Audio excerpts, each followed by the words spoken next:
Hello, everyone. This is Doug Wilkerson with Central Christian Center and Saturday Night Live Life Recovery Ministry here in Joplin.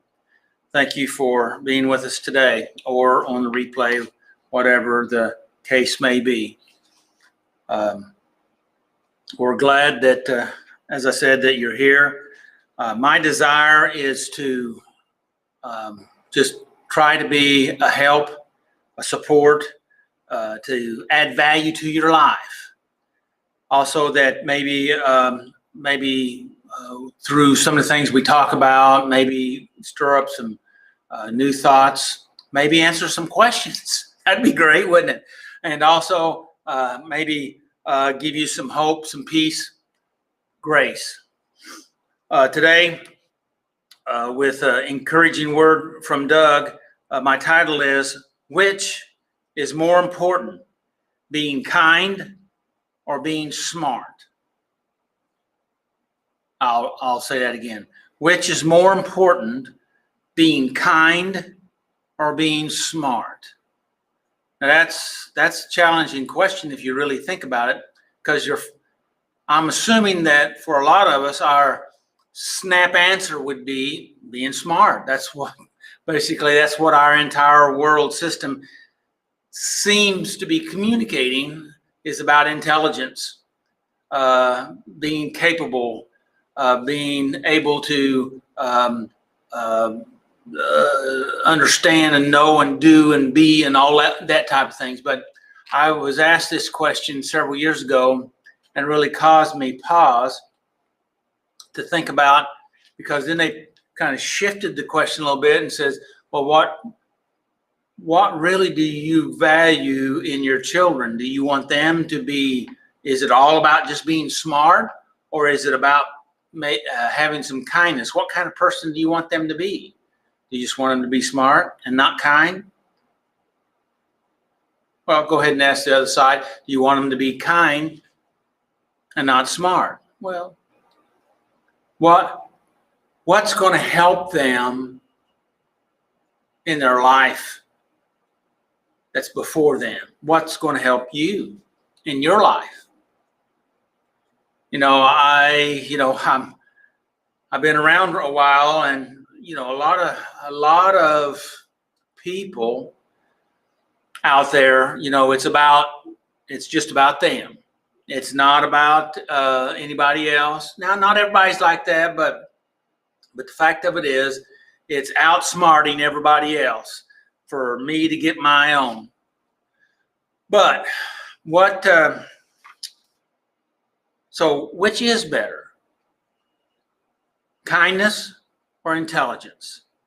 What's going to pay off big dividends in your life? Are you thinking about it? Hopefully you've stirred it around a little bit. I did some research. I was listening to a Christian neuroscientist. Many of you know her, Dr. Carolyn Leaf, which I have learned a lot from her on quantum physics and other mind matters. And she had actually given a podcast on kindness, and it got me thinking. Actually, I meant to go back and listen to hers because I listened to it earlier, and anyway, but it was still in my thinking about kindness. And I remember my wife teaching my grandson their kind of go-to memory verse, that because she's been doing homeschooling, and that is Ephesians 4:32, and it's and be kind one to another, tender-hearted, forgiving one another, even as God in Christ forgives you.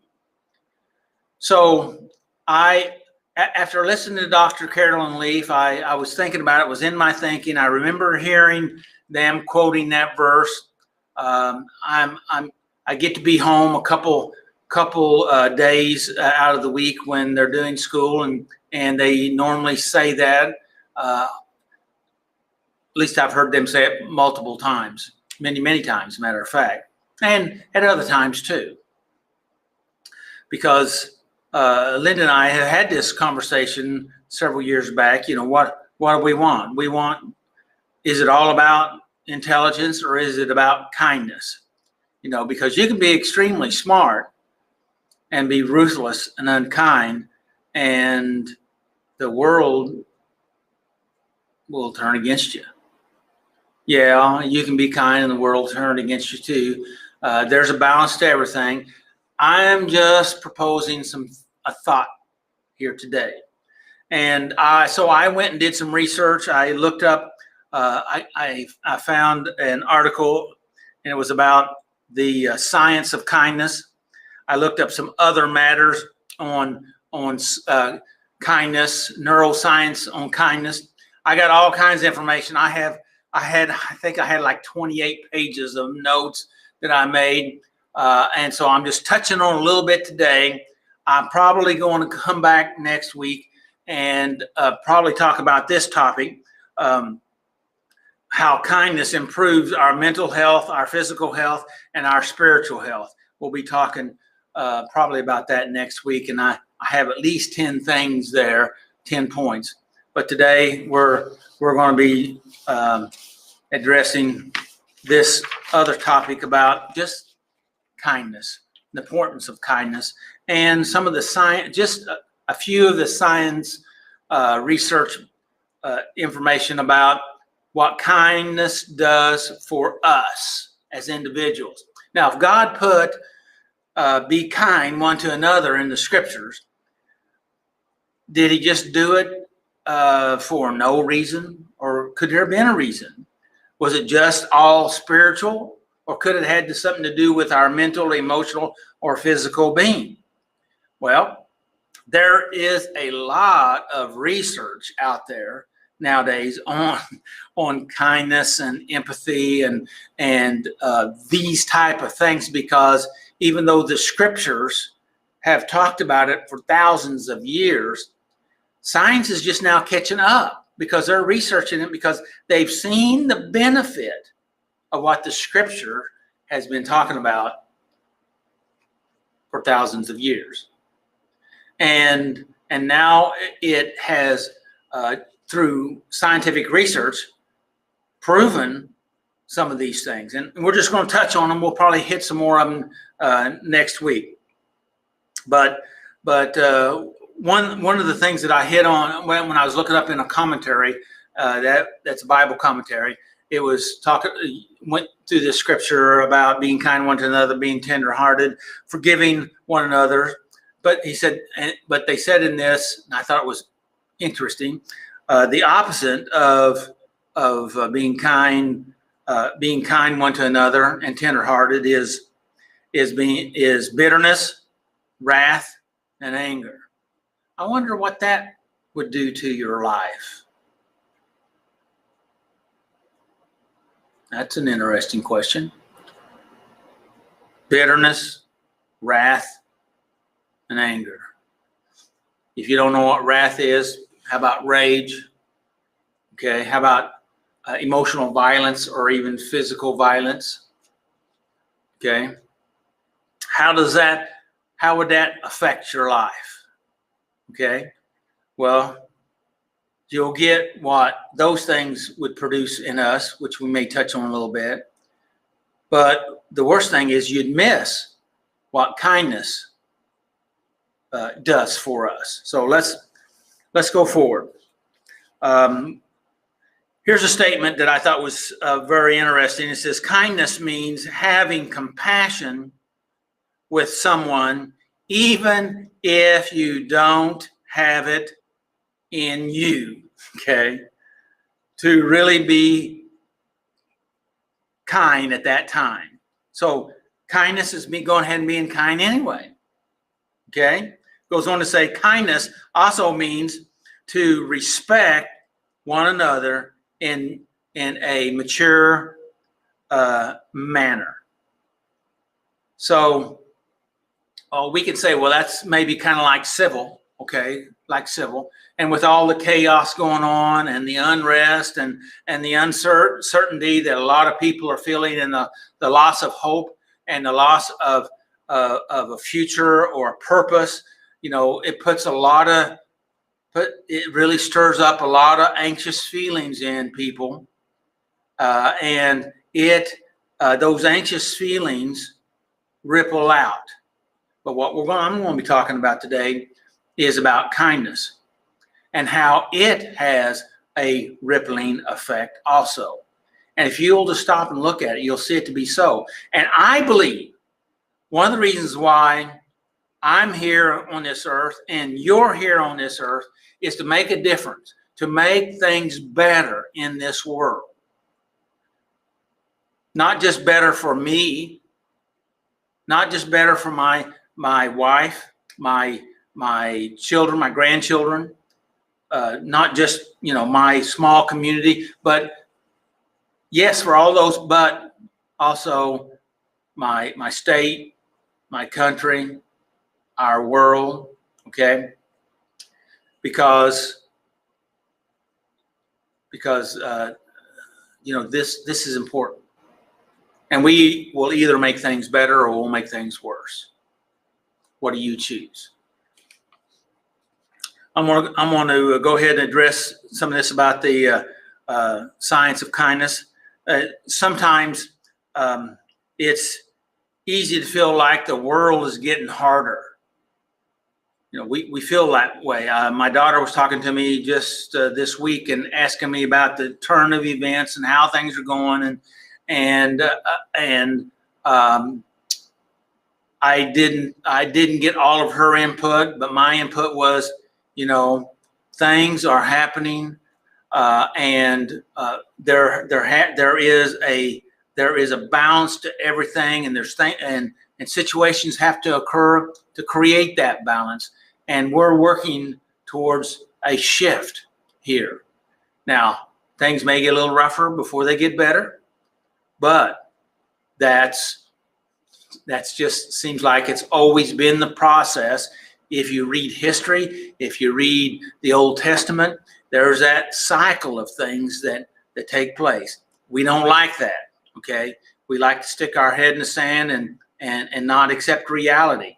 We have to live in reality and do the best we can right now. And one of the things I'm suggesting today is using kindness that will affect others and it'll affect yourself. Let's go forward. So, where am I at? Okay. All right. So, if we'll take a closer look into this world and not just on the surface, because, a lot of the surface stuff, it just wants, it wants to get your attention. So if it bleeds, it leads, it gets our attention. But if we look a little deeper, then we see that people are basically kind. And I remember some research that I don't have on this paper, but one researcher that was researching, he says, oftentimes, believe it or not, he said the less affluent people are oftentimes more generous and kind than those that are affluent or have more, because of many different reasons. One that he said is because it's a smaller, more a tighter community, that there are some relational bonds in the community, and that it's just a different mindset. And so I thought that was interesting. Every day that we do hear stories, or you can find stories of people doing things. I remember after the tornado here at Joplin, I was talking to some FEMA guys that were here picking up all the debris, and they were just amazed how Joplin was responding to the cleanup efforts in Joplin, because they were just overwhelmed with how well Joplin was doing and how fast it was going. And it was because of the response of the people, and the people not just in town, but all the people that came in. We had people coming from all over the country here, which were very good-hearted, kind people. And they said some other places they'd been where they'd had other events. I'm thinking, I don't know if I want to even say it or not, but anyway, the people, it had been 10 years, and things has still never got cleaned up at that time, which it's been 10 years since our tornado or so. And so, but they were talking about just in a few days, a few months maybe, we were almost there, and how some of these other communities that they've worked with never really ever got started. It was because of the mindset of the people in the community. And I'm not trying to be hard on those people. It's just, hey, we can make a difference in our community, and there is a rippling effect. I'm gonna go forward here. But it takes somebody to start, and we can't wait on somebody else to do it. It takes us. It takes me. It takes you. We have to begin. And the way you do that is, according to science-backed facts, is that you have to begin to perform what they called random acts of kindness.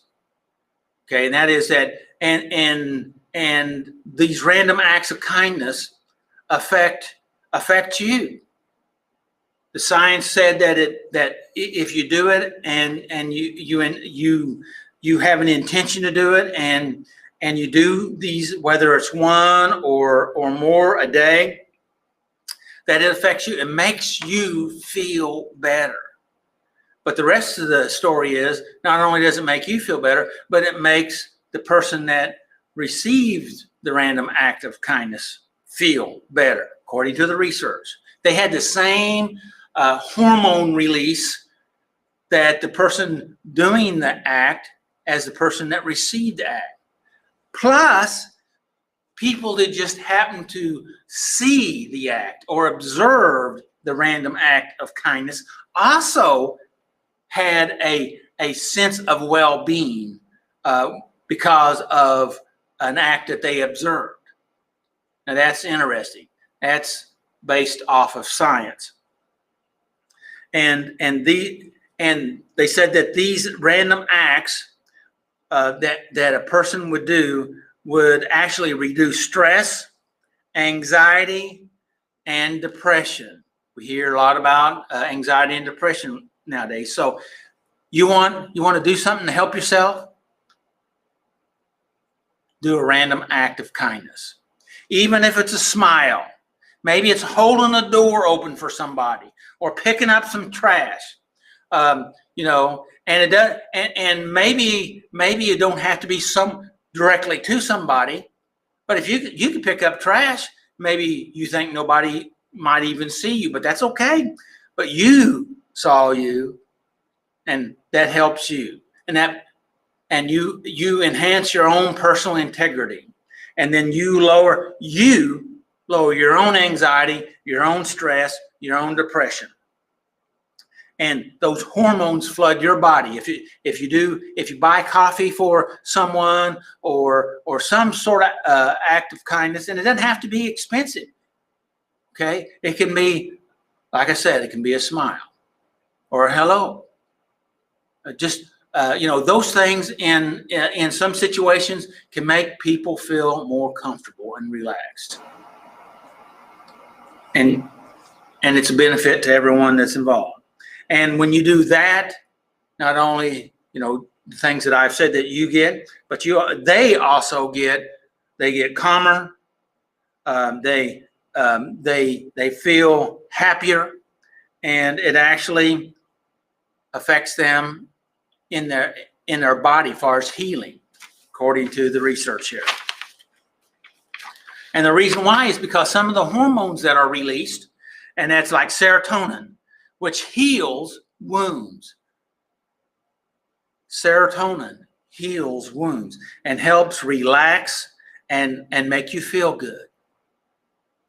You can stir up healing in people by random acts of kindness, not only for them, but for yourself. Endorphins reduce pain. Oxytocin oxytocin, which reduces blood pressure and makes you feel more loving and loved. Both, you will both feel energized and less, listen to this, less aches and less pain, okay, by random acts of kindness. More confident, wow. And you even lengthen your life. They said through the research, through some of this, they found that the telomeres, which is the end of your DNA code, they actually they didn't get as short as fast, and some of them look like maybe they even grew, because they don't know that the kindness actually made that happen, or if it just lowering the stress affected, because they knew stress causes deterioration of the telomeres. So that's big. And if other people see you, like I said, they have the same release of the hormones and they feel good.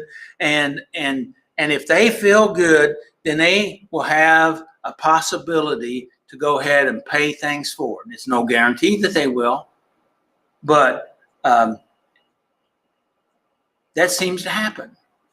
There is that reciprocation aspect. And so as we move forward, as an example, we do these different things. We smile, we help with the groceries. And if you smile, you need to smile and mean it. Because see, we know when people smile and they don't mean it. Think about it. And we know when people smile and do mean it. Yeah, I know it's even with a mask, you can look at people in their eyes. And if they really smile, you see it in their eyes. Sometimes I tell people, I said, I'm smiling. And so, they seem to enjoy that. So it's not, it doesn't take much, but it can make a huge difference when we just have kindness, and kindness is an act of love. And when we affect other people, then those persons will affect other persons, and this is that ripple effect, and those people then affect others. So it just begins. And if we can do that as an individual, maybe we won't be able to affect everybody, but I bet you'll affect somebody. Okay? Does every random act of kindness go over well? No, not always with them, but you knew it was an act of love, and it'll benefit you. And then when you're enhanced, then that affects you to be able to do more and be more and help more. Now, isn't that the kind of world that you want? A kinder, loving world? Yes? Well, think about it. And would you be interested in starting? Just, have the idea or the intention that I'm going to do a random act of kindness, or I'm just going to be kinder. Okay? I'm going to maybe take the trash out for my wife, or do the dishes, or something, and just a random act. That will make them feel better, and it will definitely affect you in a positive way. Kindness brings us together, right? You don't believe that? Well, anger and rage and bitterness, does that bring us together? No, pushes us apart. So kindness brings us together. Kindness is love and light and generosity. So when you think about being kind, it'll do you good. It'll be in your best interest. What? What act of kindness could you do? So, question is, which is more important, kindness or intelligence? Smarter or kinder?